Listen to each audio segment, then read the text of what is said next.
Alright, who's ready to hear about one of my favorite commentary YouTube stories? On October 22nd, 2021, Sabrina Rios, who publicly goes by Abelina Sabrina, accused her ex, Gus Johnson, of emotionally abusing her while she had been recovering from an ectopic pregnancy that had nearly killed her. Basically, she'd discovered she was pregnant with his child and had moved to terminate the pregnancy, but her complaints of pain were met with skepticism by both Johnson and her doctors. Eventually, her left fallopian tube burst, leading her to need emergency surgery. When she called Johnson from the hospital, he declined to come visit her because he was out drinking with friends. While she was recovering from this near-death experience, Johnson did not show a lot of sympathy and would often accuse her of exaggerating her symptoms, even telling her at one point that anyone else would have left her. Johnson went silent on social media and then on December 3rd came out with a video entitled "The Kid in Gym Class Who Always Asked for an Ice Pack," making fun of a hypothetical child who over-exaggerates an injury for sympathy. Given what Rios had said, it wasn't difficult to think that he might have been taking a shot at her.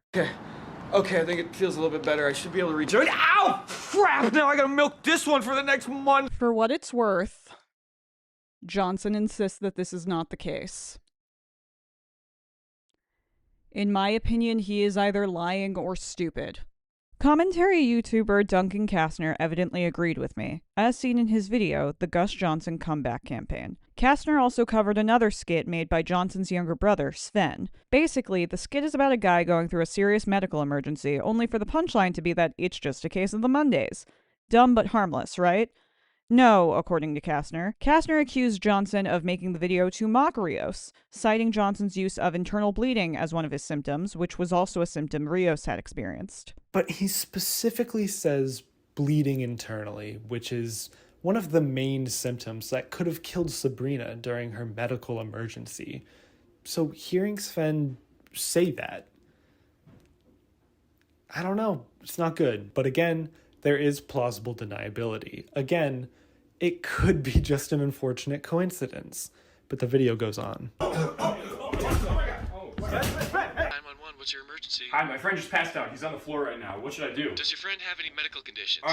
I don't know. Well, he was talking about how he had some internal bleeding. I think he mentioned like an ulcer, vomiting blood maybe. Oh, sounds like he's got a case of the Mondays. I'm going to play this clip of the voice on the phone again, and I want you to see if it sounds familiar. 911, what's your emergency? Oh, sounds like he's got a case of the Mondays. I have replayed that audio over and over for myself and with people who are familiar with Gus's content, and we can all agree that that sounds exactly like Gus. This paired up with the constant references to internal bleeding make this video almost inseparable from the situation that's going on. This video strangely seems to be like the other, where it's trying to subtly comment on the situation somehow, but it's not being explicit, and it's really unclear about what exactly is the message of these. So why? Either Gus asked Sven to make this and he just said yes, or Sven made this video on his own without Gus and it's eerily similar, or Sven and Gus both worked together to make this video and add to their version of the story. I don't know. Either way does not make any sense to me. Maybe the reason why it doesn't make sense is because you're fucking insane. I'm gonna be so honest with you guys. Is it technically plausible that Sven Johnson's video was a deliberate dig? Sure. But I think it's far more likely that internal bleeding is just widely recognized to be a very serious medical symptom, and it adds to the comedic absurdity of the skit for such a severe symptom to be shrugged off as just a case of the Mondays. And even if I did think that it was weird, I wouldn't publicly accuse him of mocking a woman's near-death experience. It's okay to keep things in the group chat sometimes, Duncan. Kastner also said this. We can't act like what Gus did to Sabrina can simply be fixed by him growing, either publicly or privately. This is something that requires forgiveness from the person involved, Sabrina, who does not seem to want to forgive Gus. Seems like this guy really values her opinion. Sure hope that doesn't change. Kastner's insinuation resulted in Sven Johnson receiving a lot of harassment, which Johnson addressed in a Twitter video.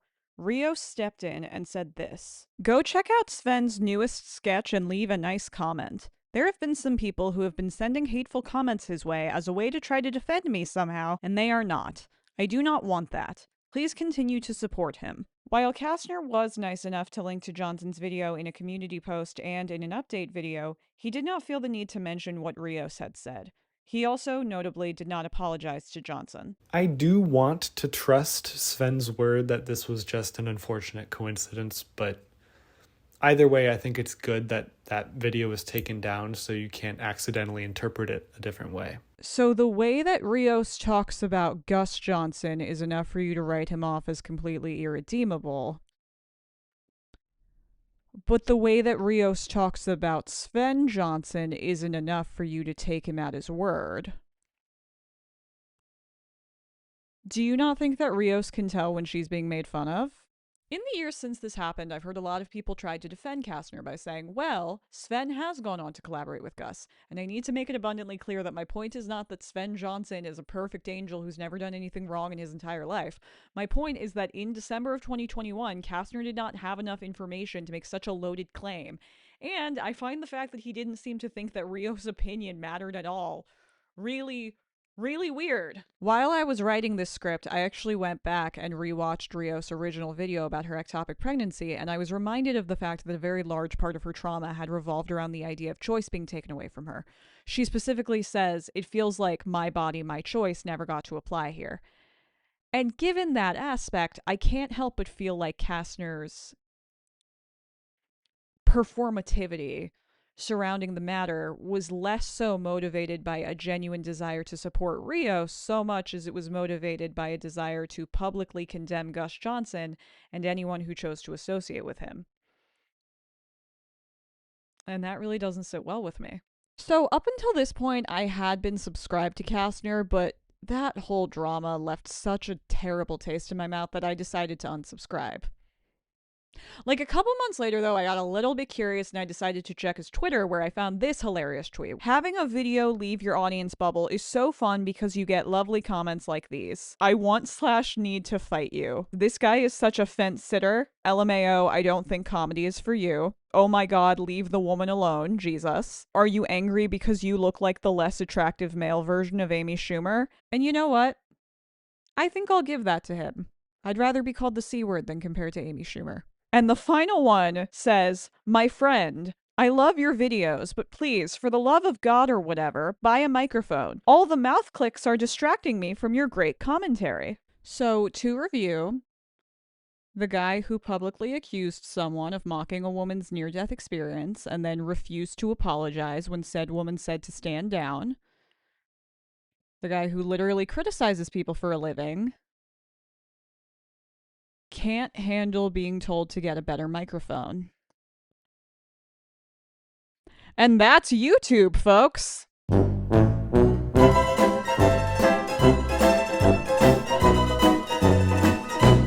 YouTubers have a problem with selective empathy. That's my thesis. Look, we all have selective empathy. It's neither a good thing nor a bad thing. We have a limited amount of empathy, and it makes sense to be discerning about where to spend it. Some people take it a little bit too far, though. This video was not about Duncan Kastner, but I do have one more story that I'd like to share. In August of 2021, a guy went viral on TikTok after posting a video of himself talking about quitting his job and moving to Los Angeles to sneak backstage of a Logan Paul show and beg Paul for a job, only to get rejected. Paul heard him out, tried to give him some advice, displayed some self-awareness, and was overall pretty nice to him. A lot of people praised the way that Paul had responded. Kastner took issue with this reading. There's been a lot of really good videos on YouTube already covering this story in more detail than I am, and I highly recommend the ones I've watched from Moist Critical, Nick is Not Green, and Devin Nash. These are all great videos. I love these people. But all three of them agree and make a note that Logan Paul handled this situation well. And I don't think that's the full story. Yes, Logan handled it well in the sense that he didn't freak out and have a security team tase the guy to death, but we can't also pretend like this didn't happen because of Logan Paul's rhetoric.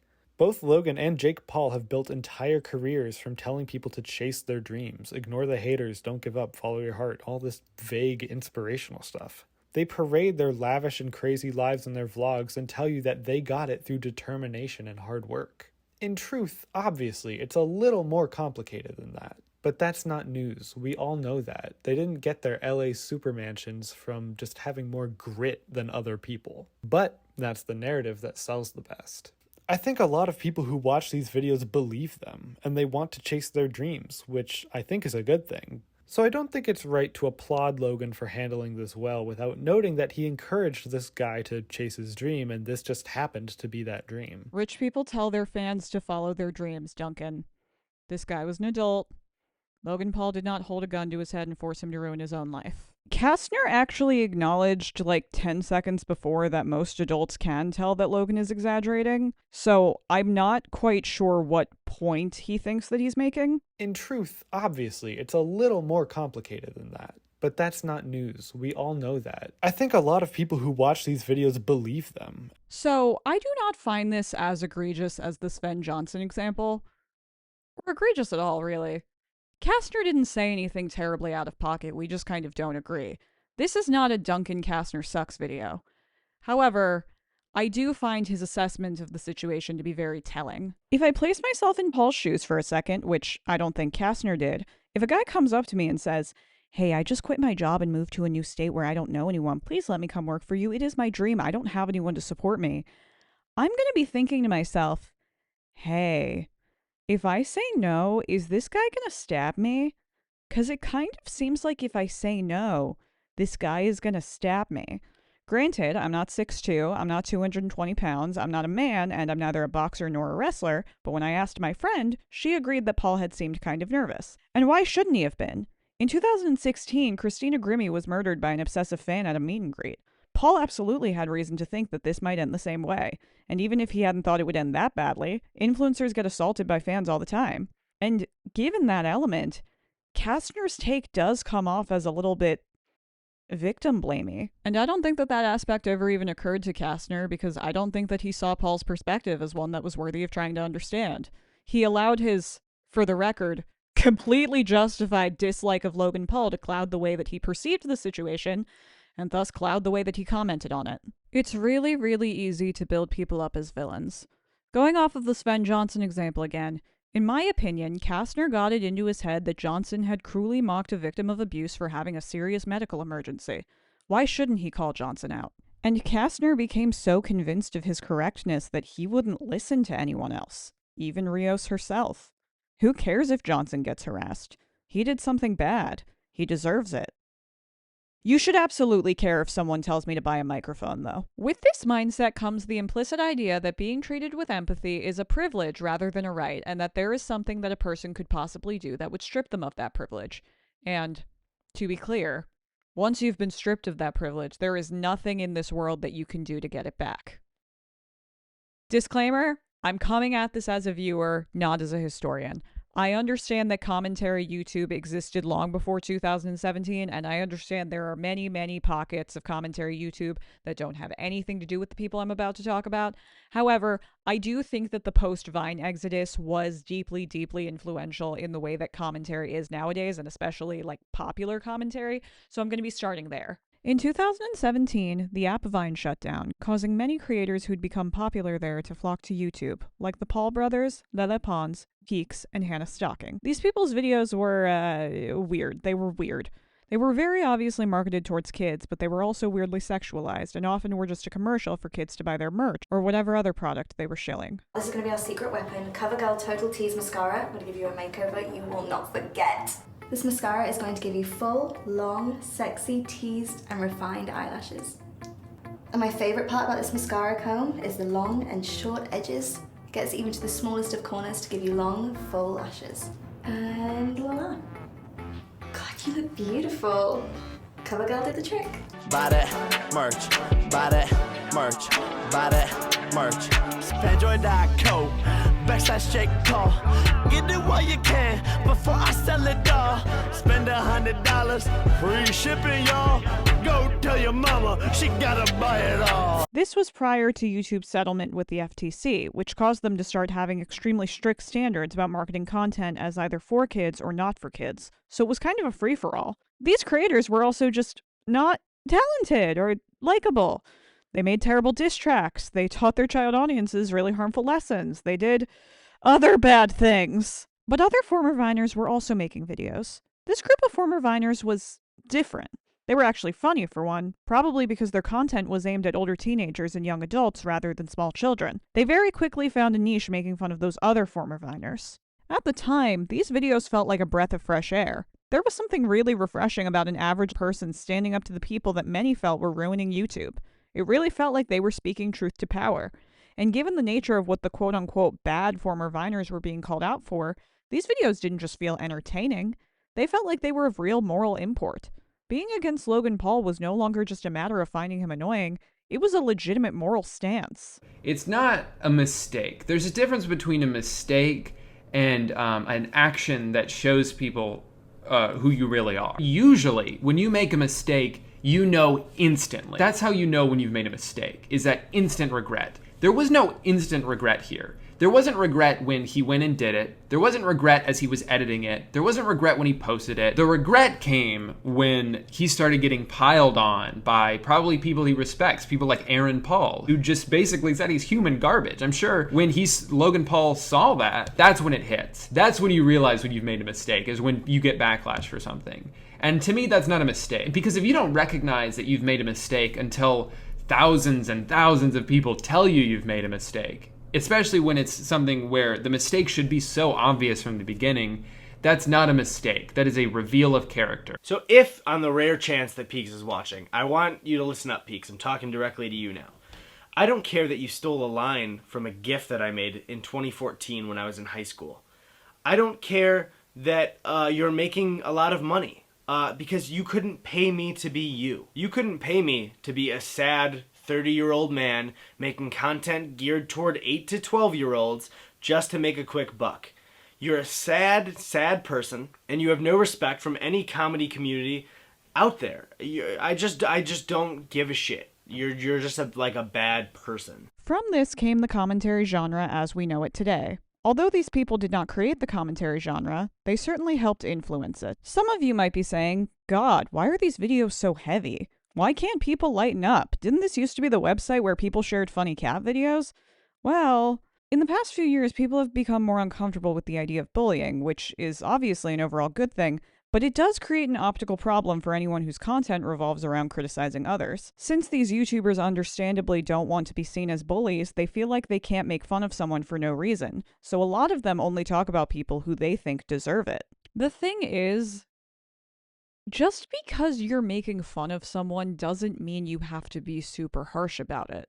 Take Cody Ko. Whatever else you may think of him, his videos tended to be very relaxed and good-natured. By a guy named Dre Drexler. First of all, very powerful name. Yeah. Dre Drexler? Sounds like a supervillain. Yeah, it sounds like a supervillain from like a Marvel comic. Yeah. Oh, it's Dre Drexler! God damn you, Dre Drexler! Yes, he was still making fun of people, but his videos rarely felt mean-spirited, to a point where several of the people he made fun of actually expressed their approval of his videos, or even went on to collaborate with him in some cases.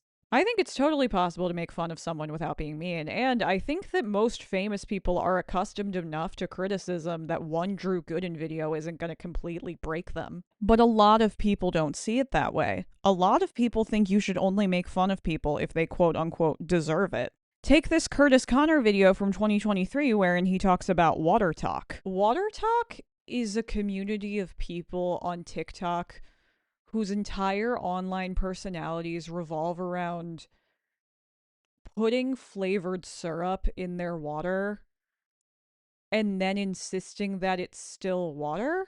Which, like, in retrospect, yeah, that was absolutely rage bait. I think anyone can see that good-natured jokes about this community are certainly warranted, even if this community isn't necessarily hurting anyone. I mean, if you start insisting that a lamp is a mailbox or something, you're not hurting anyone, but you are incorrect, and I am allowed to point that out and make jokes about it, especially if you're doubling down. Yet, look at what Connor does. And I figure I should mention the controversies or criticisms, I guess I should say, surrounding Water Talk. Because I'm sure there's going to be people commenting on this video, you know, these videos are harmless, you know, let people enjoy things. Why do we hate women enjoying things so much? And yeah, sure, those are both true. I don't know. Like, I don't fucking know anything. I just think these videos are really funny. But this person on TikTok, their name is All in the Music. They have some pretty good points, so I'm going to play a little bit of their video. It's toxic diet culture to continue to call it water and and it's really dangerous, and so I'm really fucking sick of it. Like, you're claiming because it's zero sugar, 0 calories, that like it isn't adding something. You're adding Nerds powder to what? You're drinking Nerds. You're drinking Diet Nerds. You're drinking flat diet soda, and that's fine. Fucking call it that. Otherwise, it's dangerous. So I'll leave it up to you guys to, come to your own conclusions. Respectfully,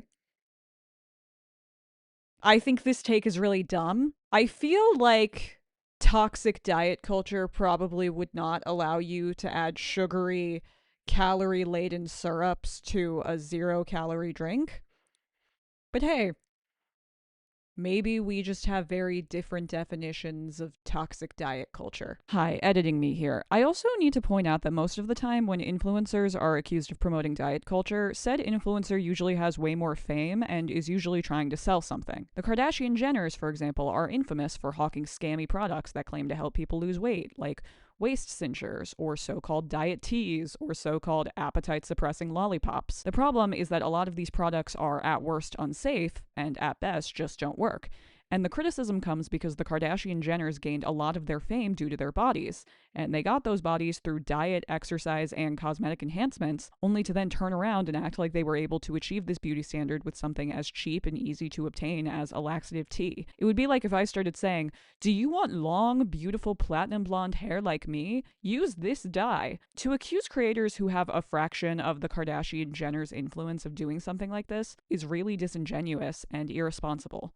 And even Connor doesn't seem that convinced by her argument. He was very non-committally just like, I don't know, guys, like maybe this is something. In my opinion, Connor got it into his head that this video was punching down and that he needed to try and scramble and find like a real justification for making this video. And I'm gonna be honest, I kind of think that this person's moral grandstanding is a lot meaner than Connor just cracking a couple of lighthearted jokes. When Connor makes those jokes, like, we understand that this is just kind of a silly and stupid corner of the internet that we can make fun of. But when that woman makes it this whole moral issue, it makes people feel like they are not only justified, but morally obligated to go on these women's pages and spam them with hateful messages, because in their mind, they're fighting toxic diet culture. Making it clear that these videos are supposed to just be silly and lighthearted seriously reduces that risk. Now, this is an isolated incident. I like Connor's content quite a lot. I think he's very talented and very funny. But this moment has always just really stuck out to me as a prime example of someone feeling like they need to justify making a video. I think that the popularity of commentary has kind of caused people to overlook what made those videos from 2018 good in the first place, so let's look at examples from Eddie Burback and Cody Ko critiquing Lele Pons. Their commentary was very specialized. Rather than trying to compile a list of every single one of her worst sins, they focused on critiquing a handful of videos as a reflection of a specific problem with her content. Their tones also differed drastically.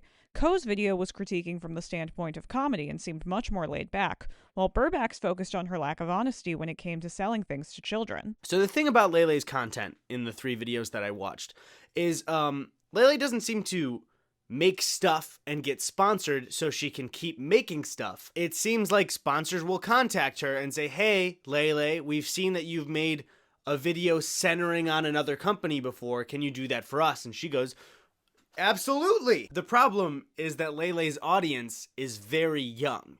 And when you're not clear about sponsorships to young kids, then things get a little tricky. If you're trying to deceive children into liking certain brands, that's one of the scummiest things you can do in entertainment. They stuck with what they could observe. In this case, that Lele Pons wasn't funny, that her writing was often lazy, that her content was clearly aimed at children but contained inappropriate themes, and that her failure to disclose sponsorships could have deceived children. In particular, Burback's focusing on one moral issue made his stance feel more sincere.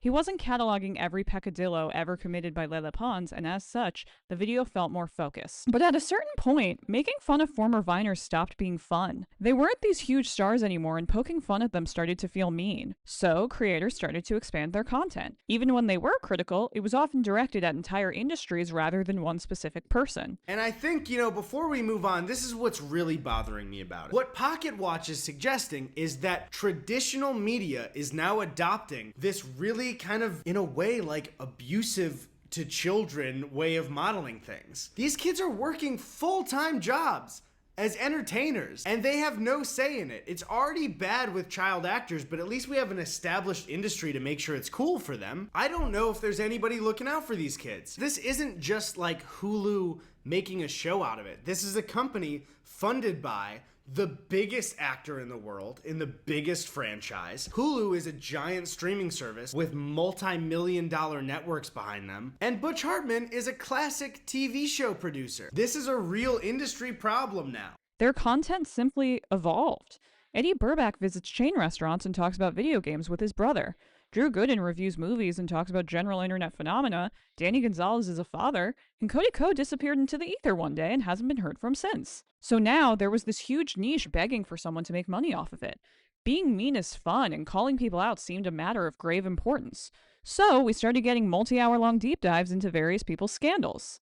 Look, I understand the appeal of internet panopticons. I too have been guilty of indulging in way too many videos about Colleen Ballinger or Jake Paul. I just spent the entire opening of this video making fun of a mid-sized commentary creator over a drama from 4 years ago. Hating-ass bitchery is simply a part of my DNA. It's fun to criticize people. It can be comforting to rubberneck celebrities who are so observably awful. It reassures us that however bad we think we are, at least we're not talking about sex in group chats with middle schoolers or just pick one. But that's also the problem. Just because you're a better person than Colleen Ballinger or Jake Paul doesn't mean you're a good person, and it certainly doesn't mean that you're incapable of messing up. That's why I've taken my irrepressible love of gossip and channeled it into reading biographies of famous dictators. For the record, I'm not saying that critical content is bad at all. Big creators hold a lot of influence and they deserve to be called out when they do something bad. But if you create an entire career off of criticizing others, you're often incentivized to discuss the worst of the worst. Especially nowadays when so many online controversies are so serious. Well, just me, and that's something you really need to fucking fix. I'm gonna fucking bash your fucking head against the wall with a brick if you don't shut the fuck up. It can severely distort your view of the average person's morality. And I will suggest that if your career revolves around calling people out, and if you don't take a step back every so often to touch some grass, you might start to get a false sense of your own moral authority. I also think that the commentary community has gotten so big and so insular that we forget that at its core, commentary is a very adversarial genre. And I think we often forget that the aforementioned creators got a lot of pushback from Paul Brothers fans and even Jake Paul himself when they were making this content. Nowadays, a lot of the people who get critiqued either don't use YouTube as their main platform or are too big to respond to hit pieces without seeming petty. When we look at the combined belief that, number one, certain people have sinned past the point of deserving empathy, and number two, you yourself are incapable of sinning, drama coverage can start to get a little lazy. I mean, who cares about facts? These people suck. This leads to a lot of people getting a little bit too comfortable criticizing people for a living with little to no pushback, only to have a really rude awakening when their video leaves their little niche. Madison Harnish, known online as Cruel World Happy Mind, got started with videos making fun of multi-level marketing companies, or MLMs, which she insistently calls MLMs for some reason. She started pivoting into creator-focused deep dives in 2021 after one particular video, How Rachel Hollis Destroyed Her Career, garnered 2.3 million views. As her channel went on, she started focusing less on financial scams, although her early videos on Tana Mojo, Trisha Paytas, and the McBroom family very much examined their careers through that lens, and focusing more on drama. Which is fine, by the way. I'm not gonna act like your interest changing is indicative of some sort of major character flaw. I will, however, suggest that drama content and video essays don't really go together. If we look at the best known and best regarded video essayists, ContraPoints, Lindsay Ellis, H. Bomber Guy, they tend to have a very slow turnout rate, and that makes sense. The topics that they cover require one to be extremely thorough. Imagine if Harry Brewis hadn't so exhaustively documented James Somerton's plagiarism. Somerton might have been able to wiggle out of it. Brewis had to be extremely comprehensive for his video to make the impact that it did.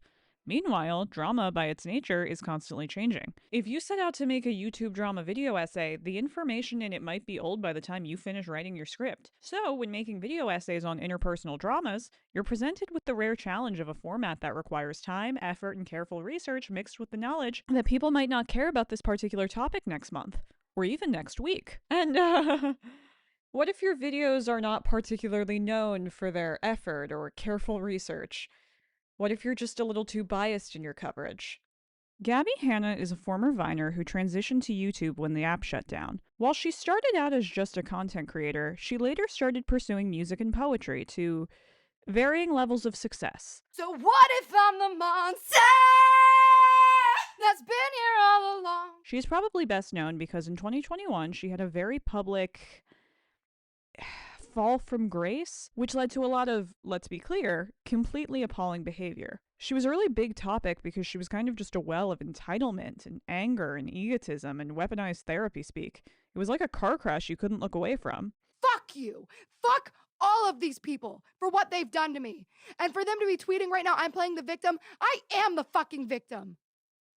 You have abused me. Look, nobody likes Gabby Hanna. I hear these stories all the time about her sending her fans after people, and I believe that she did that, but it's always just so hard to conceive of it because I have never met anyone who was ever at any point a fan of Gabby Hanna. What I'm trying to say is that how Gabby Hanna destroyed her career was a pretty popular video. With 6.9 million views as of the time I'm writing this, it's Harnish's most viewed video to date. And I supplied several of those views.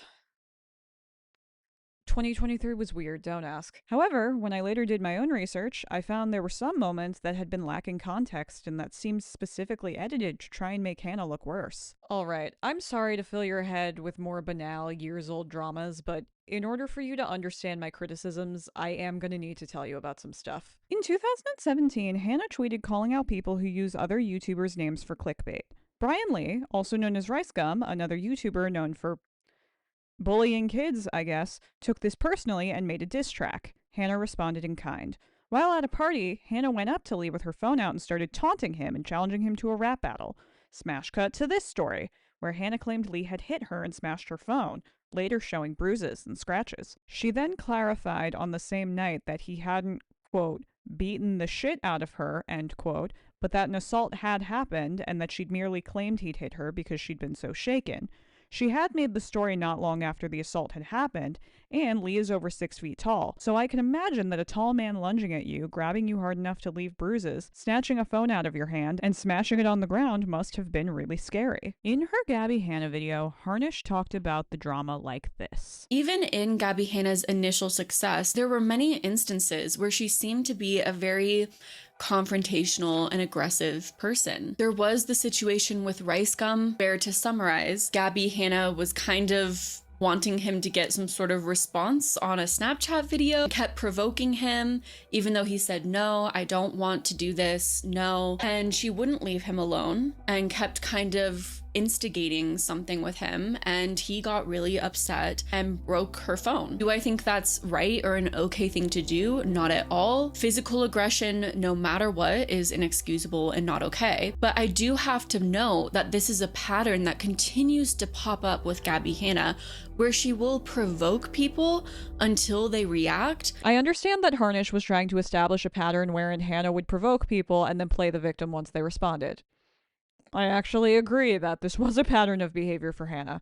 However, I think that including the Rice Gum situation in that pattern is very, very flawed. The other people Hannah provoked by, like, calling a YouTuber who'd reviewed her poetry book a bitch, or claiming that she'd been treated really unfairly on this set only for them to reveal that she had actually been an absolute nightmare to work with. She didn't just, like, go up to them at parties and laughingly challenge them to a rap battle.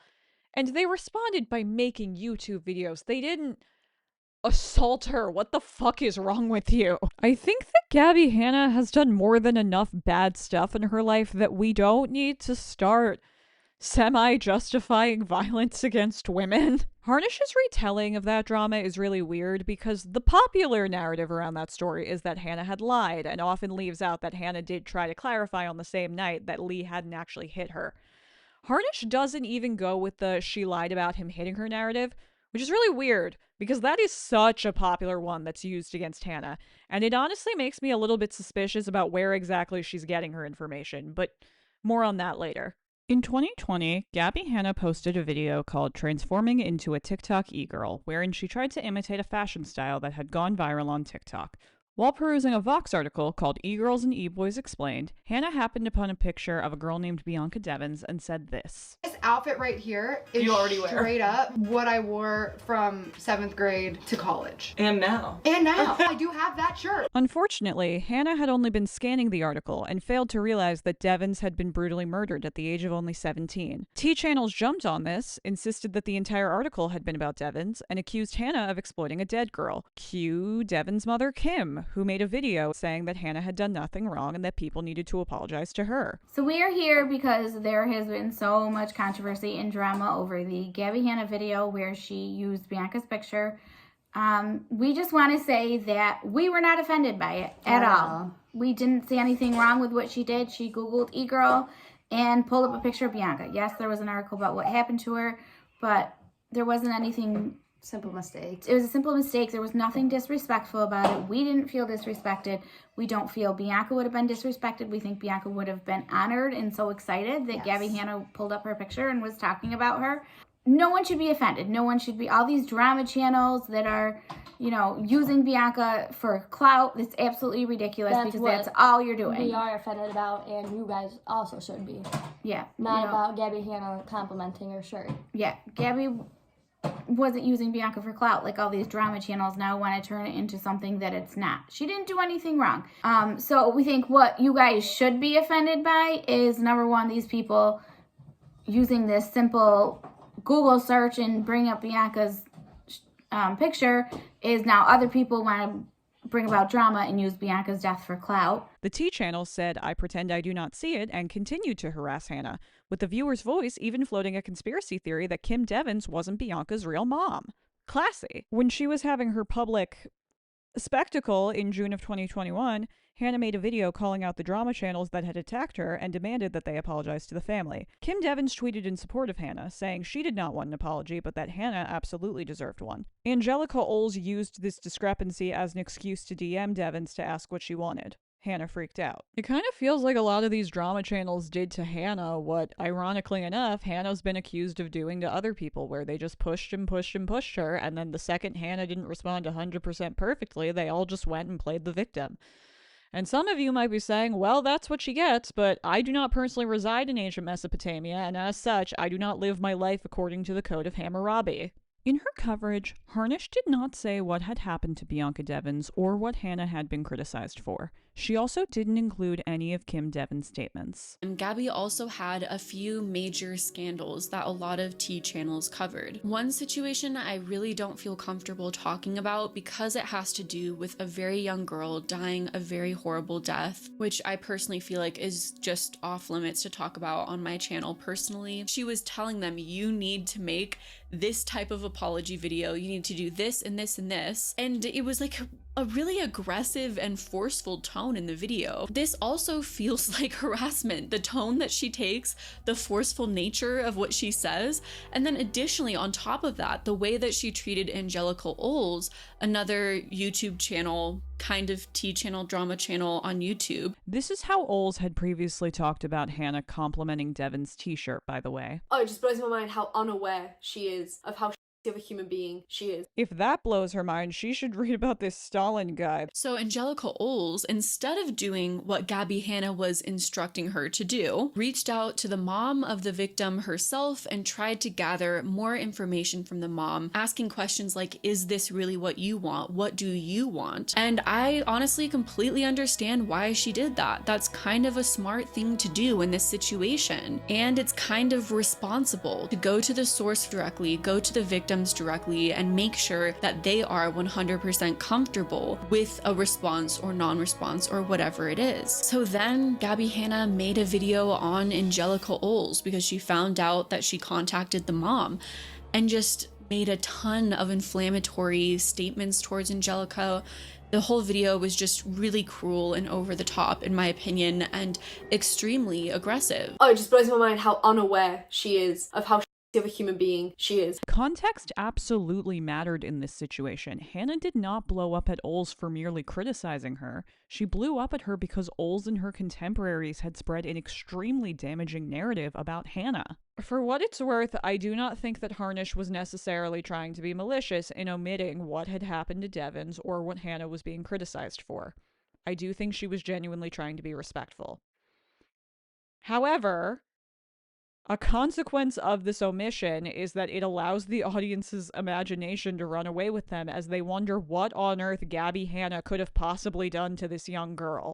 I also cannot think of a single non-malicious reason why Harnish would have left out that Bianca Devon's family had said that Hannah hadn't done anything wrong. It suggests that Harnish is either willing to lie in order to make the subjects of her video look worse, or is such a poor researcher that she genuinely didn't know that Devon's family had weighed in. Even though I don't want to state intent, it does make me feel like the reason why Harnish left out what Hannah had been criticized for was because Harnish knew it was stupid and knew most people would think Hannah had been at least somewhat justified in blowing up at those drama channels. So, we now have two separate examples of creators claiming to care for victims only to ignore what the victims want in favor of waging a smear campaign.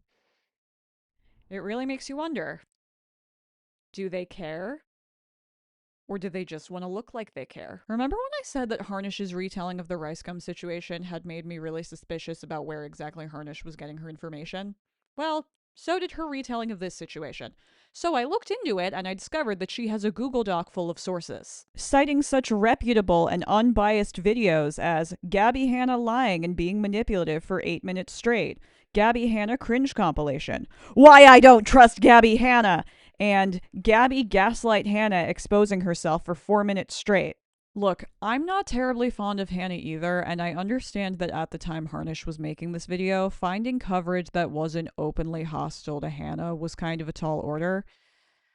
But it definitely existed, and yet none of it made it into the sources for this video. In fact, I sorted them, and at least 25 of the 40 sources were negative. That's almost 2/3 of sources for a video from someone praised for their compassion and objectivity. 8 of the videos cited were compilations or archived videos used for B-roll, and 2 of them I wasn't able to judge because they'd been taken down. As for straight up positive sources, Harnish cites 2 funniest moments compilations and a BuzzFeed article. In an hour and 42-minute long video essay about Gabby Hanna, guess how many Gabby Hanna videos are actually cited? 4. And 2 of them are music videos. I am having a really difficult time conveying the utter lack of intellectual curiosity that went into making an hour and 42-minute long video about someone where you are genuinely uninterested in hearing their side. And it perfectly explains why her coverage was so bad. It's because she didn't watch any of Hannah's videos and then try to paraphrase them. She watched recaps of Hannah's videos, which were made by people who didn't like Hannah, and then tried to recap those recap videos like a weird, fucked up game of telephone. Harnish has such a passive approach to content creation. She's not interested in challenging any prevailing narrative or challenging her audience or even challenging herself. It's one thing to think Gabby Hanna is the spawn of Satan as a viewer, but when you're publicly talking about her, you need to be objective. The Society of Professional Journalists states that the 4 principles of ethical journalism dictate that when covering a story, one should seek truth and report it, with coverage being accurate and fair, minimize harm, with a journalist respecting the humanity of their subject, act independently and act on behalf of the public, and be accountable and transparent, with a journalist taking responsibility for one's work. Do we think Harnish acted with objectivity, empathy, public interest, or responsibility? Leave your thoughts in the comments below. But who cares? Most people have a very justified dislike of Gabby Hanna. If Harnish lied or misled people, then who cared enough about defending Hannah's honor to call Harnish out? Who would have even bothered to check Harnish's claims and realize that she was lying in the first place? So, a few days after Harry Brewis uploaded his video exposing James Somerton's plagiarism, Todd Nathanson, who publicly goes by Todd in the Shadows, uploaded a video wherein he debunked a bunch of misinformation that Somerton had propagated. The video is almost 2 hours long, go figure. The claims ranged from funny ones, like Disney licenses their images at funerals, to straight up homophobic myths, like the Nazis were mostly gay. Even though Brewiss's was more popular, this video is the one that really stuck out to me. So, what is the conclusion here? I don't know. I think there's a lot of trust in the video essay sphere. Like, you hear all the time that for a lot of people, especially young people, YouTube and Twitter and TikTok are their main sources of information. And I think this highlights how there's no quality control. If he was writing for an outlet with any credibility to protect and one of his claims made it to print before he was caught, he'd be fired immediately. Yes, I know mainstream outlets aren't great about accuracy either. I'm not trying to overstate how much they care about it. But in theory, at least, there are methods of accountability. There are editors, there are fact checkers, there are bosses who can fire you. And there's just nothing like that for a YouTuber. No one scrutinizes you for accuracy. They only scrutinize you if you say something offensive to them. I'm not a journalist, and thank God. But when one makes a video essay, are they not doing so with the implicit promise of accuracy? Like, how would you feel if I told you that that story about Duncan Kastner and Sven Johnson was completely fabricated? Or that Sabrina Rios actually hadn't weighed in to defend Sven Johnson? Or that Gus Johnson and Sabrina Rios had never even dated? It'd feel pretty shitty, wouldn't it? Look, I understand that YouTube drama isn't exactly Watergate, but if this is your job, then you need to take it seriously. People's reputations are on the line. Imagine if Stephen A. Smith were reporting on the last football game and he went, "Oh, the Patriots beat the Jets 14-7." And then people said, "Hey, Stephen, that's actually not true. The Jets beat the Patriots 35-21." And then he said, "Who cares? It's just football." I know it's just football, but ESPN is paying you millions of dollars to report on it accurately. Practice doesn't make perfect. Practice makes permanent. If you make a video with inaccurate or misleading information and that ends up becoming your most popular video, then you won't learn how to do proper research, and one day you'll end up lying about the wrong person. I think that Gabby Hanna has done enough bad stuff in her life that we don't need to start removing context in order to make her look worse. But more importantly, I will once again argue that your right to not be lied about is inalienable. This is going to be a really big theme in this video. Do you think that someone needs to be personally likable to you before you'll defend them from blatant lies or harassment? Because I don't. Case in point, if any of you ever send any death threats to Duncan Kastner, I will show up to your place of residence in the middle of the night, unhinge my jaw like a snake, and swallow you whole. So... Ethan Klein is a big topic right now. Look, you guys saw the first 40 minutes of this video. We all know why I'm here. Ethan and Ela Klein are a married couple who have been creating content on YouTube since 2013, best known for the H3 podcast. Both of them are Jewish, with Ela being from Israel, while Ethan is from California but later became a dual Israeli-American citizen. They are both very pro-Palestine. The cabinet is run by genocidal maniacs. They're led by Netanyahu, who should resign in disgrace and go to prison for being a war criminal. And they're hellbent on genocide, frankly, overtly. It's fucking barbaric. It's unacceptable. It's disgusting. I've seen videos, I saw videos of Palestinian dads holding his dead, like, 5-year-old daughter. As a father, it's even hard to talk about. This dude was holding his infant. It was like a year old. And he was, like, patting her on the back and saying, like, his final goodbye. I mean, he's holding her like she's alive, like he's just burping her or something.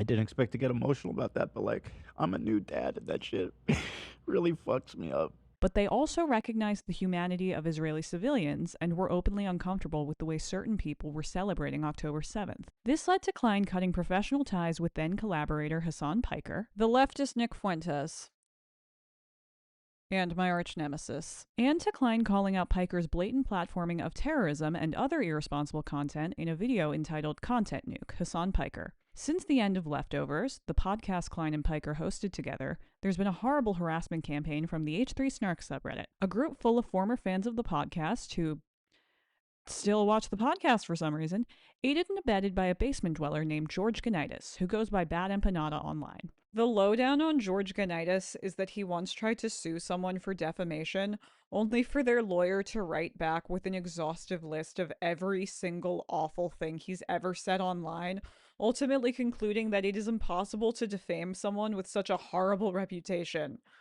Woof. This campaign has resulted in racialized abuse towards Arab members of the H3 crew, ICE being called on an employee who's an immigrant, Child Protective Services being falsely called on the Kleins, and 2 human skulls being sent to their workplace. Gonitis helped spread the lie that led to the CPS call, claimed to have made the CPS call himself, and is now selling CPS merch. Are we the baddies? A lot of people do not like the Kleins, and they especially do not like Ethan. They find his humor tasteless, or they think that jokes that he made 12 years ago can never be atoned for, and they are allowed to feel that way. However, I will once again argue that you should not have to personally like someone in order to acknowledge that weaponizing Child Protective Services, thus putting further strain on a very overworked and underpaid government office and taking those resources away from a child who really needs them, is unacceptable. End of statement. So I'm about to get a little mean. I know. Hear me out. There is something uniquely insidious to me about a person who is openly callous towards others, but who cannot take the heat when it's directed at them. I was generous enough to write off the bad parts of Harnish's Gabby Hanna video as being due to genuine ignorance or laziness or stupidity, but I was unable to do that here. If Harnish wants to play with the big dogs, then she does not get to complain when they bite her face off. This is someone who has made a career off of demanding accountability from others. If she cannot live up to her own standards, then that is not my problem. However, in the interest of optics, my crack team of editors did have to edit out about 2 pages worth of petty insults, so keep that in mind. In October of 2025, Harnish posted The Fall of H3, How Ethan Klein Destroyed His Career, in which she makes some very interesting claims. You have probably heard that Madison's video is dog shit. That is correct. I'm not interested in litigating every single thing she got wrong. Several commentators have already reacted to it and picked it apart pretty thoroughly, including the Kleins themselves, who had Harnish on their podcast while I was writing this script. If you would like a more detailed breakdown of what exactly Madison's video got wrong, I have linked Radabrat's video in the description. Throughout the course of her video and subsequent apology, Madison supplied us with these piping hot takes. Number 1, accusing Ela Klein of calling toddlers terrorists because she said "I mean" in response to an unrelated statement. Ela, on the other hand, has made comments deemed even more insensitive, like calling toddlers terrorists. Rudy was saying that Palestinians are taught at 2 years old to kill Americans. And the Palestinians are taught to kill us at 2 years old. That's pretty spicy. Yeah. Do we have that one? Like, when I say deemed, so she's made comments that were deemed. So that's not me saying that she's saying that. It's others have deemed it even more insensitive, like calling toddlers terrorists. So I'm not saying that I myself am saying that she's called toddlers terrorists. I'm saying others have deemed so. just to confirm, she did not say babies are terrorists. Like, do you agree with that, right? Yes. Yeah. Again, it seems within the context of the clip that she's agreeing with Rudy Giuliani's statements. I'm very glad that you guys have both said you do not agree with those statements. Again, the words you use in agreement with her is that she said babies are terrorists, not that she's agreeing with what Rudy... No, you said someone else said it. I acknowledge that. Harnish claims that she was not saying that Ela Klein had called toddlers terrorists and that she was merely reporting on what others have said, and I need to put on my grammar police hat and show you all why that's not true.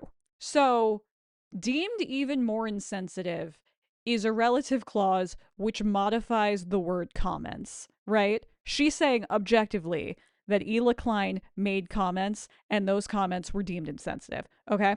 So if you take out the "on the other hand" and the relative clause of deemed even more insensitive, you get Ela made comments like calling toddlers terrorists. So she was saying that Ela Klein had called toddlers terrorists. Number 2, accusing the Kleins of fraud when the person who originally made that accusation has since retracted it. Number 3, implying Ethan Klein was on drugs because he had his leg on a table, only to backtrack and pretend that it had actually been a critique of his professionalism? What are you, what is it you're showing, though? You're zooming in on something. Marbles. I actually don't know what it is. It looks like a tattoo. I think I've seen. So why did you zoom in on that?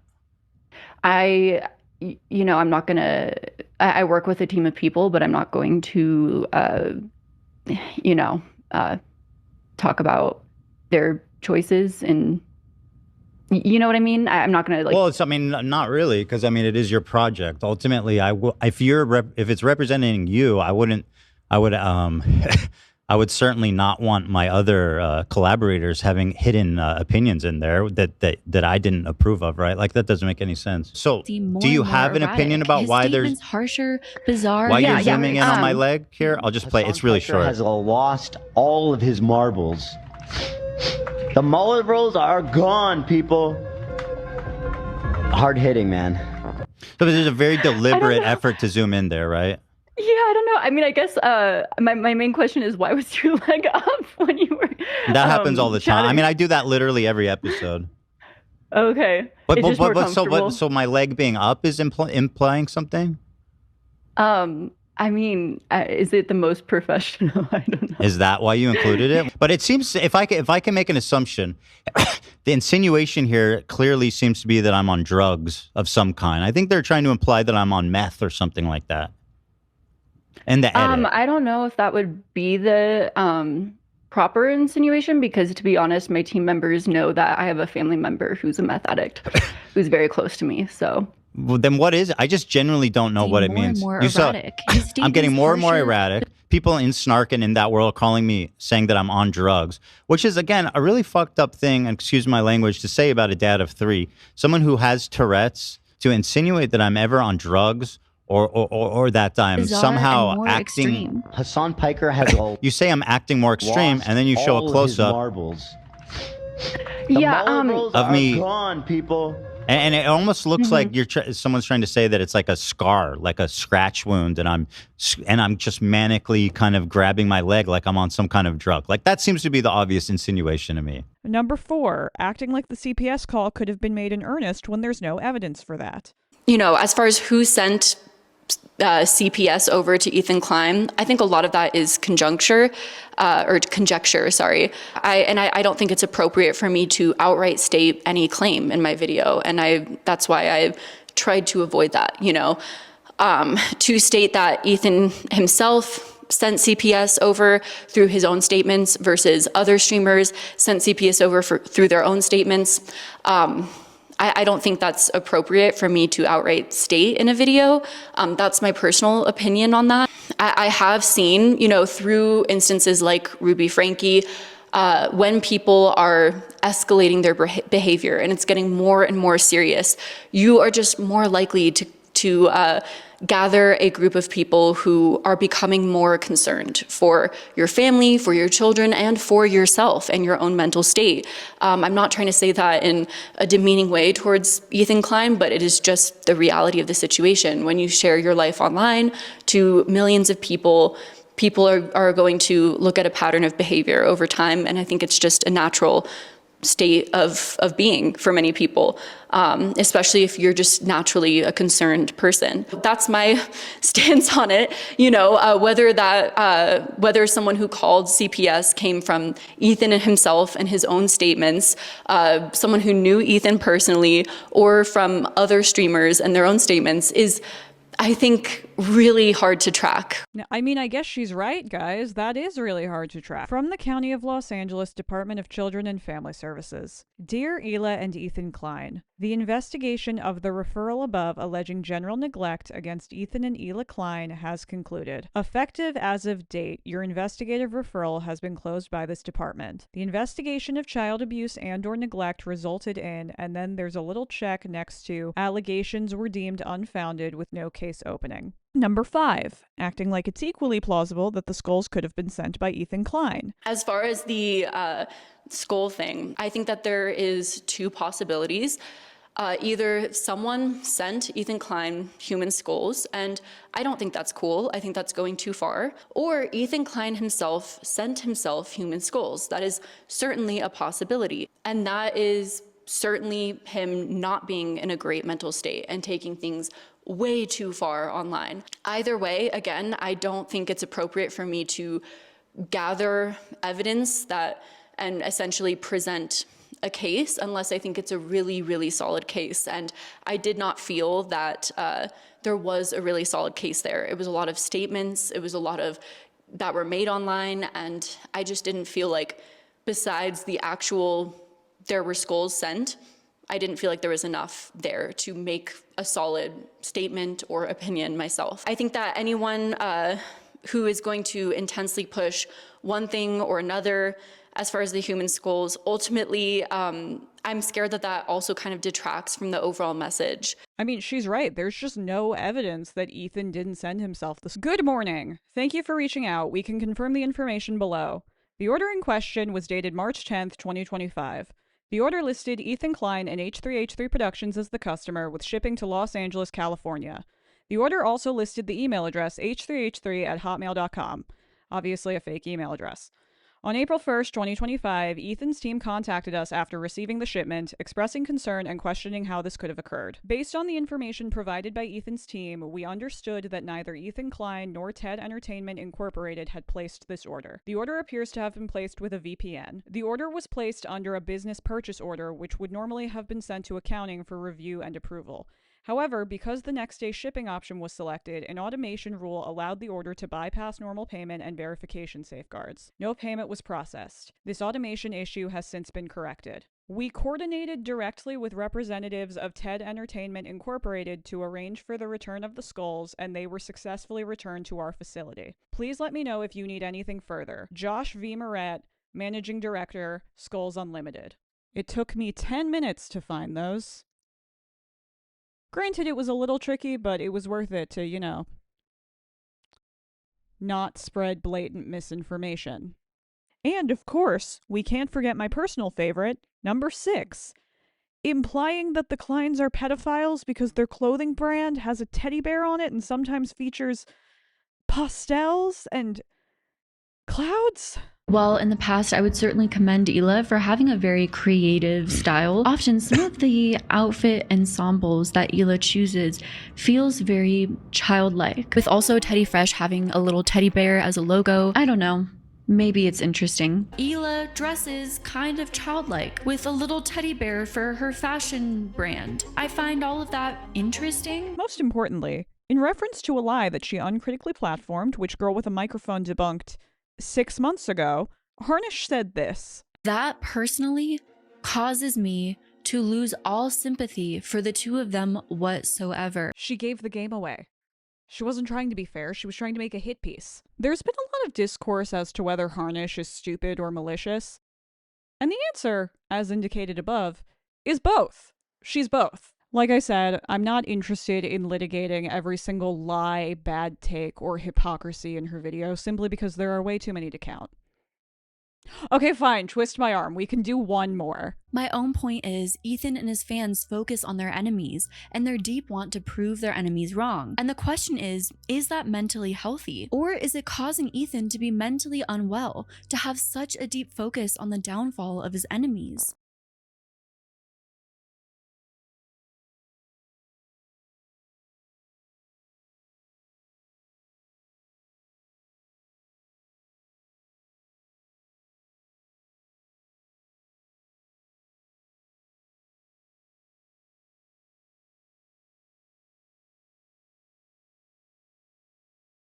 So, Harnish's video immediately started getting a lot of hate, both from H3 fans because, you know, Harnish implied Ela Klein is a pedophile because she wears clothing with clouds on it sometimes, and from snarkers because Harnish had called what's going on in Gaza a conflict rather than a genocide. Just a side note, there is no pleasing these people.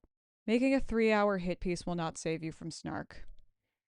Kind of like how overseeing the Great Purges did not save Yates off from being purged himself. And bless her little heart, Harnish was not ready to deal with the backlash, leading to this apology video. Madison's responses are what I want to talk about, just because I think that they say a lot about her approach to content creation and the way that she feels she deserves to be treated. She revealed that she does not know who Bad Empanada is. She thought it was pronounced empanada, implying that she has never heard the word empanada said out loud before. I need to tell you exactly what happened because it's really funny and really embarrassing for Madison. So, Genitis is an infamous troll. He will email just about anybody and threaten to ruin their life or to dox them or to expose them for something that they didn't do or to sue them. And he's like a yappy chihuahua, right? He's all bark and no bite. So he emails her because she had included a clip of him spreading the lie that had led to the CPS call. So he emails Harnish and says, "Hey, I'm going to sue you for defamation. Here's a list of my lawyers. You should Google them." If Harnish liked to do research as much as she claims, she would have realized very, very quickly that Ganitis's lawyers are actually Ethan Klein's lawyers, and that he was just very clearly trolling her. But Little Miss, I like to do research, couldn't even do a simple Google search, so she just had a whole section of her video where she reads out his email and then apologizes to him. Also, Ganitis has been such a consistent villain in this entire saga that the fact that she didn't know who he was is really embarrassing. Also, let it sink in that George Ganitis, the man who cannot be defamed, got more of an apology than the Kleins did. She also got a lot of flack for saying this. Building these, Israeli values and ideals that have been sort of programmed into him from when he was born, but then having to sort of face what was happening in front of his eyes, at times condemning the genocide that was taking place, condemning the Israel government, but having to sort of grapple with that and the beliefs that have been sort of ingrained in him from, early days of his existence. Which is literally a Nazi talking point. The World Jewish Congress says that in the dual loyalty trope, anti-Semites allege that the true allegiance of Jews is to their fellow Jews, and that therefore Jewish people are inherently disloyal citizens and cannot be trusted. In the present day, the dual loyalty trope manifests in suggestions that Jewish people are first and foremost loyal to Israel, even when they insist otherwise. Do you believe that Israel is committing a genocide in Gaza? Yes. Okay, great. Awesome. So you agree with with numerous human rights organizations, the UN? I already said yes. The cabinet is run by genocidal maniacs, okay? They're led by Netanyahu, who should resign in disgrace and go to prison for being a war criminal. And they're hell-bent on genocide, frankly, overtly. Piker was literally sitting next to Klein when he said this. I don't know why he felt the need to ask him that question. I mean, I do know why, I just don't understand why. Harnish claims that she was being empathetic to Klein, but she only did so in the sense that she is convinced that he's like a mentally unstable drug addict. So all of her points empathizing with him were like, wow, guys, it must be so hard to have such a severe meth addiction and to be going crazy. I can't imagine what it's like to be a filthy, pill-popping, meth-addicted schizo. That sounds so hard. And that perfectly encapsulates my problem with Harnish's approach to content. When she decides that she's going to make a video about Person X, she doesn't reach out to both Person X and people who don't like Person X in order to get both sides of the story. She reaches out to the president, vice president, treasurer, secretary, and liaison of the We Hate Person X club, and then doesn't bother trying to get Person X's side. That personally causes me to lose all sympathy for the two of them whatsoever. Gee, Madison, that sure seems like a sign that you shouldn't have made this video. These responses were also very telling about Harnish's ability to handle criticism. To quote the woman herself, Madison Harnish seemed to live by one very hypocritical rule. Rules for thee, but not for me. She misspelled me, by the way. She found a way to misspell a two-letter word. Orange County online school system's best and brightest, folks. I promised I wouldn't get too mean. Anyway. To be honest, I received after that live mass comments, messages. Sorry, I fucking hate when I get emotional. You can take a moment. It's okay. It's emotional. I understand you care about being on the right side of things, right? So I 100%, I understand, and I know this is painful. Mass amount of people calling me a Nazi. Wow, it's almost like saying the things a Nazi says will give people that impression. But of course, it wasn't just that. Harnish was subjected to horrible comments like implying that Ethan and Hila are pedophiles because Ethan made jokes about pedophiles and Hila has a hoodie with Care Bears is so gross. Even in a hit piece like this, have you no shame? Do you not care about the impact your words on people's life? I can't believe anyone can stoop to such lows. Your H3 video had so many inaccuracies, it makes me question past videos of yours I've watched, which bums me out. SMH unsubbing, sorry girl. It's very sad to see you fall victims to bias and spread blatant proven in-court lies as if they're facts. I used to be a huge fan and supporter of your videos, but most recent take and making the insinuation that Teddy Fresh, based on no facts whatsoever, is concerning and made me unfortunately lose a lot of respect for you as a creator. I was a massive fan of yours for years, but your latest video is horribly anti-Semitic. You can be pro-Palestine without shitting on another race. You literally say so many times that you were out of your depth and you don't usually cover politics and you're a massive Hassan fan. Doesn't that tell that maybe you shouldn't have made a video you were ill-equipped to create that would inherently be biased? This didn't make it into Madison's video, but a couple days after Ethan's content new came out, someone tweeted saying that they'd love to swing Ethan and Hila's kid into an oak tree by their legs over and over again. These comments are so normal. It's genuinely embarrassing that she thought she was making a point. There was one calling her the C word, but otherwise I'd say they were pretty fair. I feel like I'm going to be repeating this a lot in this video, but Madison, you implied that they were pedophiles and drug addicts because Ethan put his leg on a desk and Hila wears pastels sometimes. You're a mother. You know that accusing a person with 3 small children of being a pedophile and a drug addict is inherently more loaded than accusing a childless person of that. If you honestly think that the CPS call was made by a concerned viewer, you have to know how irresponsible it is to give your audience reason to call CPS again. I'm being so serious right now. I truly do not think that it has ever occurred to her how she would feel if someone did that to her. Not once. No, don't cry, apologize. I don't feel bad for you. So I am not personally in the business of accusing others of fake crying. I think that people who have been socialized not to cry that much think that it's the kind of thing you can just kind of turn on and off, but if you cry a lot or even a normal amount, then you probably know that that kind of thing isn't voluntary. And if you've ever cried in public, you definitely know that it's not voluntary. Personally speaking, I think that people accuse others, and in this case influencers, of fake crying because it eases their own emotional discomfort. If you have decided that this person is no longer worthy of your sympathy, then that clashes with the human instinct to feel bad for or comfort a person who's crying. So people tell themselves this really convenient lie in order to make themselves feel better.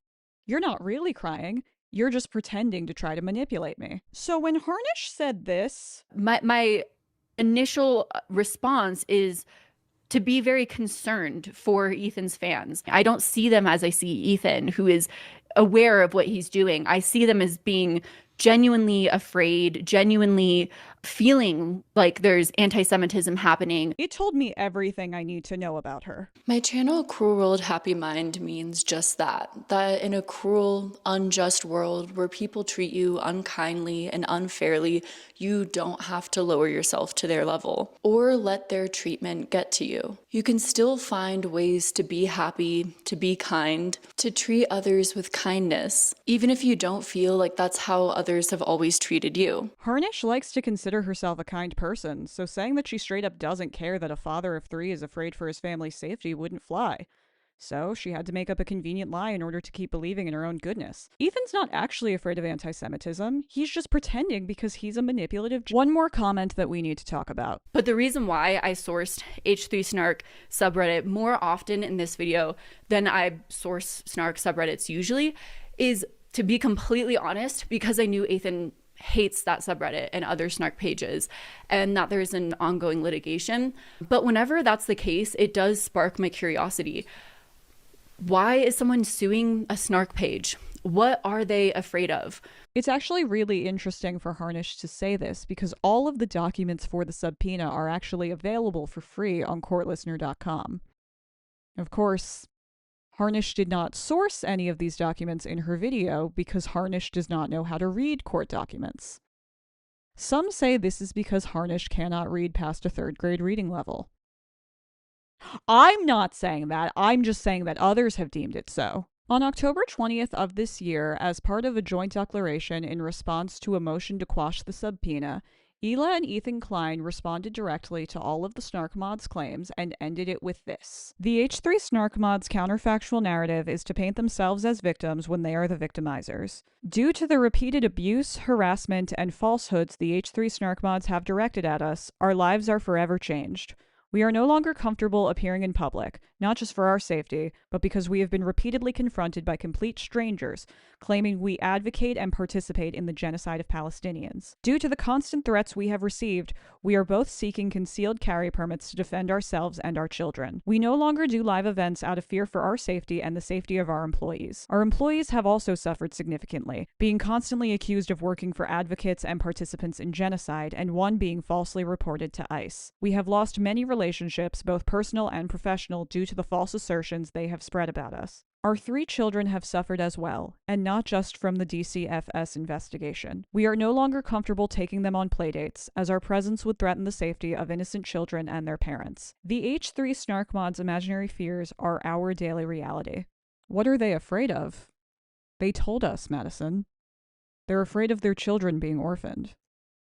I'm sorry you got called the C word, Madison. It will happen again. In my opinion, Harnish is a cautionary tale into what happens when being nice is more important to you than being good. You're so nice. You're not good, you're not bad, you're just nice. A nice person will cluck sympathetically when your car breaks down. A good person will actually help you fix your car. Now, I do not think that niceness is bad, but niceness and goodness should not be mistaken for one another, and niceness should not be prioritized above goodness. Confusing niceness with goodness leads you to treat politeness and pleasantries as the be-all end-all of people's character, and to judge people by their words rather than their actions. This is why some in the H3 fandom were so quick to forgive Harnish. She was polite when she went on the podcast. She didn't yell or curse at the Kleins or call them slurs, and that caused people to overlook that she never actually apologized. When being nice is more important than being good, you care more about how someone says something than what they're actually saying. And this ethos is all over Harnish's work. In her videos, she's soft-spoken. She doesn't curse. She feigns concern for the victims of the people she covers. Remember how offended she got over how, quote-unquote, aggressive Gabby Hanna was about people saying she'd exploited a murdered child? Yeah, I know people are accusing you of something disgusting, Gabby, but you need to be less angry. You're acting hysterical. To Harnish, the problem isn't with what the T-channels did to Hannah. It's with the fact that Hannah had the nerve to raise her voice in response. Of course Harnish was polite to the Kleins when she went on their podcast. She doesn't have the backbone not to be. Calling someone a pedophilic genocide supporter is easy when they can't answer you back. Doing it to their face is hard. It might cause you to have to reflect on your actions or even on your character as a whole, and you can't do that. You don't need to. You're a good person. Right? Right? Many commentary YouTubers have a very unforgiving view of people's scandals. Their words and behavior reflect a standpoint of, there are good people who only do good things, and there are bad people who only do bad things, and never the twain shall meet. A good person can become bad, but a bad person cannot become good. This is problematic for 2 reasons. Number 1, if your perception of yourself as a good person relies on the idea that you've never done anything bad before, then it means that you're less likely to own up to your mistakes, because in your mind, acknowledging that you did something bad would mean that you're bad. Good people can't do bad things. This is a very large part of why I suspect that Duncan Kastner will never apologize for what he did to Sven Johnson. Admitting that he did something wrong simply wouldn't gel with his self-image. Secondly, like I touched on before, it creates an us versus them category regarding the people you critique. You start to see them as different from you, less than. Why try to understand them? That could never be you. Anything a good person does to a bad person is justified. Lying about people isn't wrong. Lying about someone who doesn't deserve it is wrong. And the thought that no one deserves to be lied about never even occurs to you. Remember what I said about the mindset that kindness is earned rather than owed? Well, when you combine that with the belief that good people and bad people are fundamentally ontologically different, and that goodness is an achievement, someone with this mindset will inevitably believe that they have uniquely earned the right to others' kindness, and will thus hold themselves in much higher regard than the rest of us peasants. and so they inevitably will judge other people's sins more harshly than they judge their own. Harnish's demand for empathy while showing none for the Kleins implies that she genuinely believes that she is entitled to a greater level of care and consideration simply because she is a good person and they are bad people. The Kleins were extremely patient with Harnish when they had her on their podcast, but that did not seem to have an effect on her. And why should it have?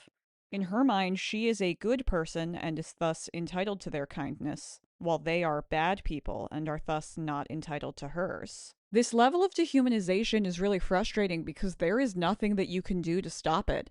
Being nice to them doesn't make an impression because they think that they're entitled to it no matter what, and being mean back just confirms what they already thought about you. Ethan Klein has recently pursued litigation against fellow creators for copyright infringement. In my opinion, the defendants did it gleefully, and Klein was well within his right to sue. Yet, the popular narrative is that he's bullying smaller creators. People have a right to do or say whatever they want to Klein, but he does not have a right to respond.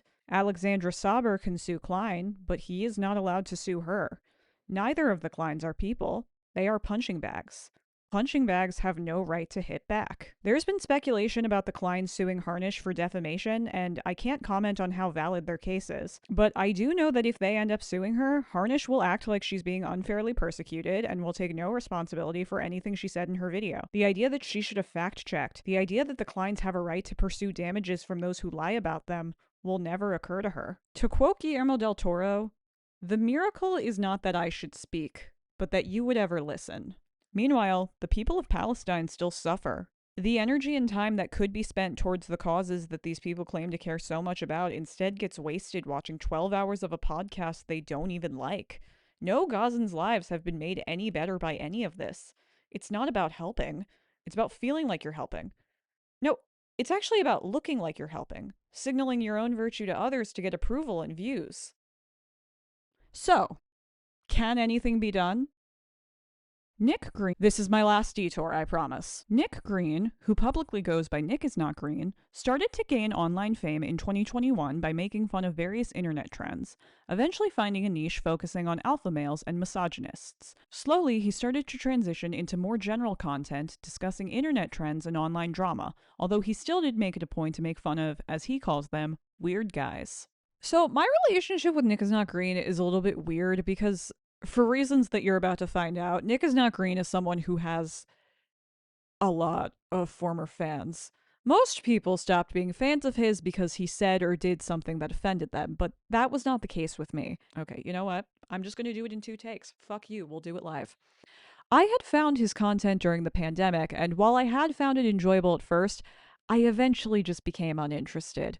Not to be all, oh, I was too woke for him, but at that point, I had been pretty politically active and aware for about 8 or 9 years, and a lot of his criticisms just felt very, superficial. I just don't find a video where a guy goes, that's misogynistic, and that's bad because misogyny is bad, to be all that interesting, so eventually I just kind of quietly unsubscribed. I think Green had noble beginnings. His content felt similar in spirit to Gonzalez, Gooden, Coe, and Burback, but was more explicitly and intentionally political, which meant that he was able to draw on the aesthetics of these other creators in order to bring people in, but was still easily able to differentiate himself from other imitators. I also think that his content did have value for a lot of young people who might have previously not cared about discrimination, but who came to care about it through watching his videos. But in my opinion, the problems with the commentary mindset that I mentioned before eventually turned him into this cruel, self-righteous bully. As his channel grew, Green started rubbing shoulders with a lot of the aforementioned creators, making his rise a little more difficult to ignore, and I started hearing in certain circles about certain takes he'd had that had left a bad taste in people's mouths and about how he hadn't reacted super well to criticism of him. Is that you? Most infamously, there'd been a video with a woman on TikTok who had shared a self-admittedly cringy joke that she had with her husband, only to be met with rape threats and people hoping her husband would assault her. The woman posted a video of herself crying over the comments, saying she didn't mind the good-natured jokes, but felt that the threats and wishes of violence had gone too far. Green laughed at this video and did not seem to empathize with her at all, which understandably rubbed many in his audience the wrong way, especially given his self-proclaimed status as a supporter of women. And I don't know. Green was fascinating to me because it felt like these controversies kept piling up, and yet he was still very widely liked because he was so closely associated with the other commentary channels I mentioned. What the fuck are you doing here? And whether because I'd once been a fan or because very few other people seemed to dislike him for the same reasons I did, I kept an eye on his controversies, and soon a picture started to form. It became abundantly clear to me that he just liked insulting people and had realized that he'd get less pushback by picking on people who sucked. Nick Green was, to me, the physical embodiment of everything wrong with commentary YouTube, and, by extension, social media in general. True story. A lot of the observations that I've made about the commentary mindset are ones that I came up with 2 years ago while observing the drama that I'm about to tell you about unfold. On July 27th, 2023, Lex Updog Wright uploaded a video wherein she alleged that while working with Matt Watson and Ryan McGee, who are the creators of a channel called Super Mega, she had been assaulted by one of their employees. Wright alleged that Watson and McGee had not done enough to address the assault and that they had made her feel unsupported.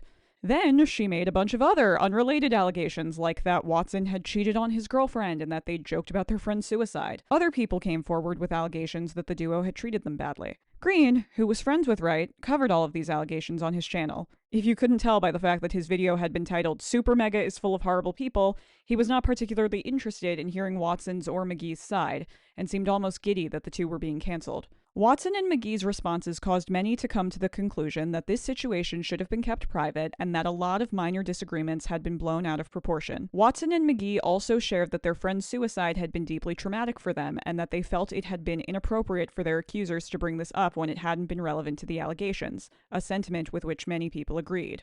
Green made four responses. In all of them, he kind of sort of half apologized while also claiming that he was being criticized by fans of Super Mega. It's been 2 years and I still couldn't tell you which one is Watson and which one is McGee, and that they were trying to accuse him of being part of a conspiracy to take them down. Understandably, none of these responses were received well. I was expecting him to just keep doubling down forever, to continue on the way that he had with his other controversies. But then, Green actually managed to surprise me. On January 11th, 2024, Green uploaded, "I make harmful content. That needs to change," wherein he took accountability for his actions. It was actually a really good apology, although the comments do not reflect that. And I understand why. I mean, it was his 5th attempt.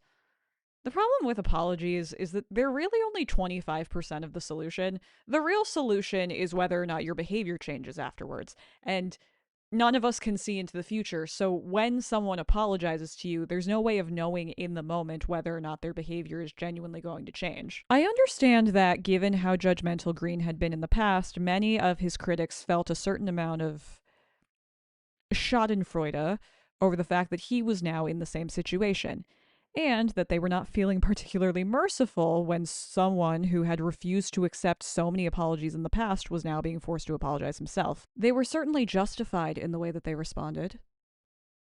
But I will argue that sometimes being kind is more important than being just.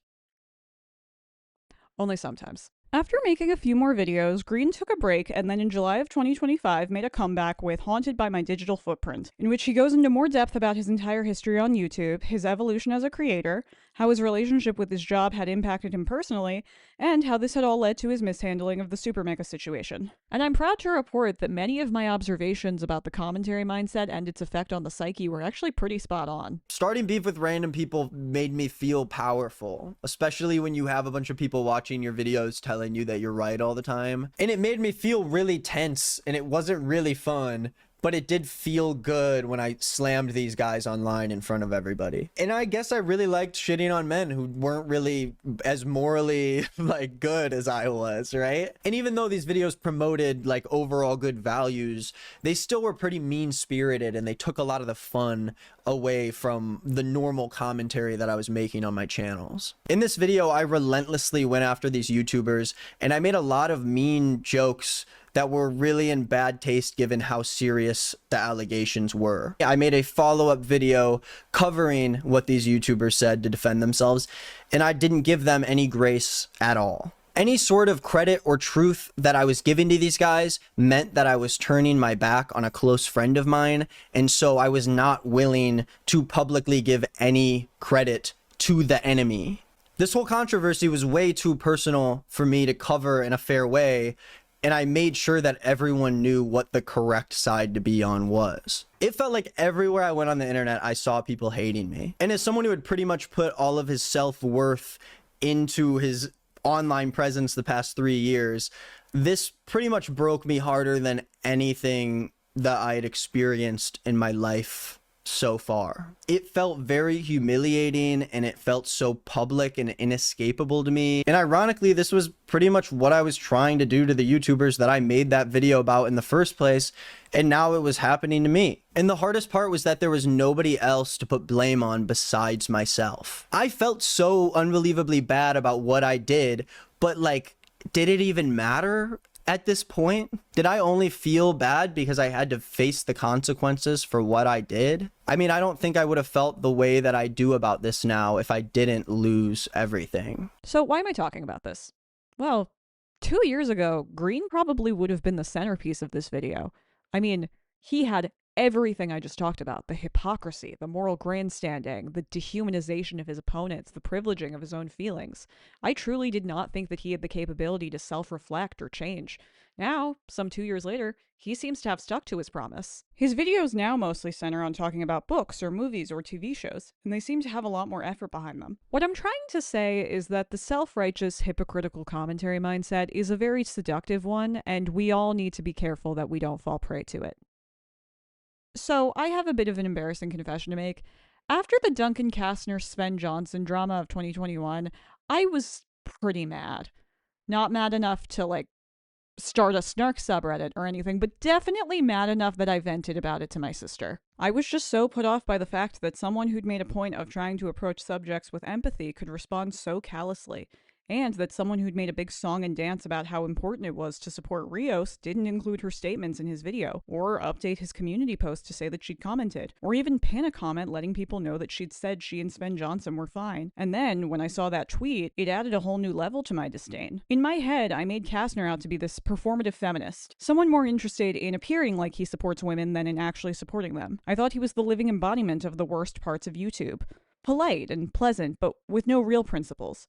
Demanding the world handle him with kid gloves while never considering treating others with even a fraction of the same courtesy. Even long after I stopped actively being mad, I still thought he was a smug, disingenuous nice guy. While doing research for this script, I went back and watched Kastner's 2 videos about the Gus Johnson situation. If I were Harnish, I would have just asked for a recap from the admins of Duncan Kastner's awarcriminal.gov, but I'm not, so I didn't. Even though I have my obvious problems with his first video, I was taken aback by how good it was otherwise. He talked about how others were pressuring Gus Johnson's former associates to speak out, and he expressed his opinion that this was unfair and that we as the audience were not owed closure, while also empathizing with why certain audiences felt this way. It didn't make me want to watch any of his recent content, but it did remind me that, at his core, he's still a person, if a deeply flawed one. Are any of my previous judgments of Kastner true? It doesn't matter. I have found that when critiquing someone, trying to put a label on them like bad or good can be a little bit distracting. It's more productive to just say, you did a bad thing. If you say you're a bad person, that person might become defensive and say, no, I'm not, and be unwilling to listen to criticism. It also makes other people defensive, and then they start going too easy on them and whitewashing what they did. Focusing on someone's actions rather than their character is a far more effective means of critique because you're focusing on facts rather than opinions. Except when it comes to Hassan Piker, he just sucks. Is Kastner a bad person?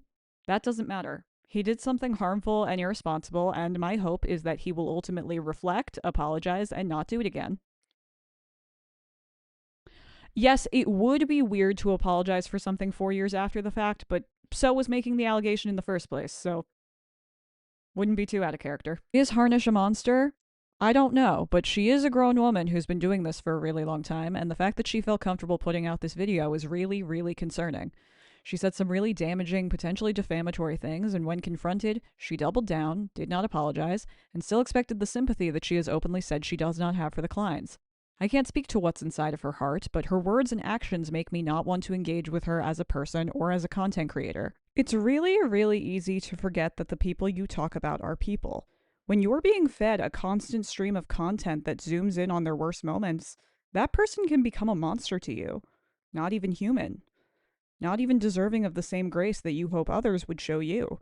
And when your bottom line often depends on focusing on the worst of the worst, it creates even more of an incentive not to look inward. Keep making commentary videos. They're an important part of the YouTube ecosystem. But please, for the love of God, be better than this. Remember that audiences are not obligated to coddle you when you make harsh videos about other people, and that if you're going to be in the business of making harsh videos, you damn well better practice some journalistic ethics. And remember that you don't get to be upset when you get a sliver of the same criticism you've been dishing out for years. Don't swing a bat at a hornet's nest if you're allergic to stings. In conclusion, God help anyone who forces me to defend Gabby Hanna.